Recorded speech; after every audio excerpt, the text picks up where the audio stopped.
कटक दुर्गापूजा भसाण माति लुटेरा देवीगढ़ मां मूर्ति विसर्जन चली भिड़र फायदा नहीं 30 रु अधिक मोबाइल लुटि नहीं लुटेरा मालमाल पुलिस सत्वे भिड़ भितर भी लुटेरा माति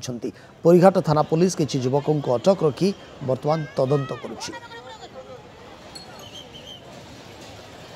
रखुच्छे जो मां को आज विदाय देउछंती भक्त विदाय देउछंती श्रद्धालु सेतबले कटक सहर में हजार हजार संख्यार श्रद्धालुं समागम होइछि। देवीगढ़ में हजार हजार श्रद्धालु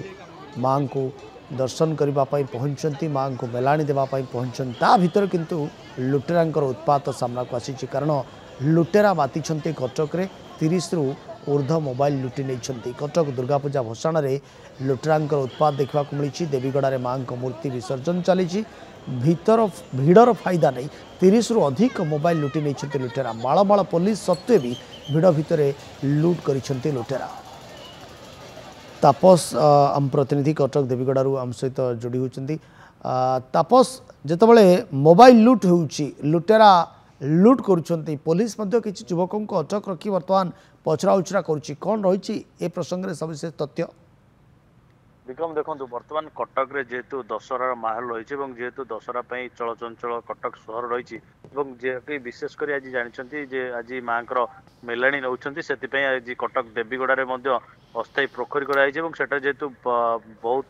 मात्रा रे भक्त मान समागम रही कहीं आज जेहेतु शेष दर्शन पुणी वर्षक पर माँ दर्शन मिल से लोक मान बेस समागम होता बेले यही बेले बर्तमान लुटेरा मैंने तार फायदा उठाऊँ जहाँफल कि भिड़ भितर मालमाल पुलिस सत्वे सी बर्तमान लुट कर लगी पाखापाखि 30 रु अधिक मोबाइल लुटि नहीं जेहेतु पुरीघाट थाना बर्तमान सुधा अभियोग गलानी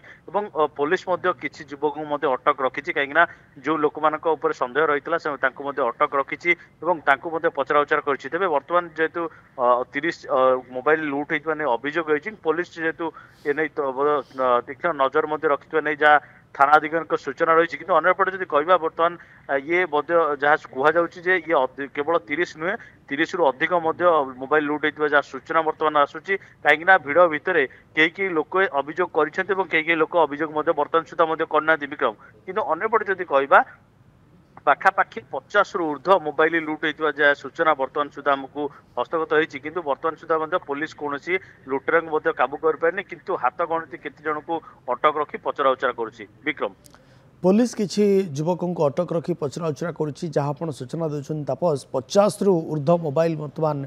लुट हो साराणी एभली अभियोग पुलिस पाखे रही किंतु ये लुटेरा को पुलिस काबू करि पारछु ना नहीं मोबाइल जहाँकर हजिची से पुणी थे मोबाइल फेरस्त हो पार्छना नहीं से मोबाइल फेरी पाई पार्छन्ति ना नहीं ये प्रसंग पर आम नजर रही। बहुत बहुत धन्यवाद तापस आपनकर तमाम सूचना पाई।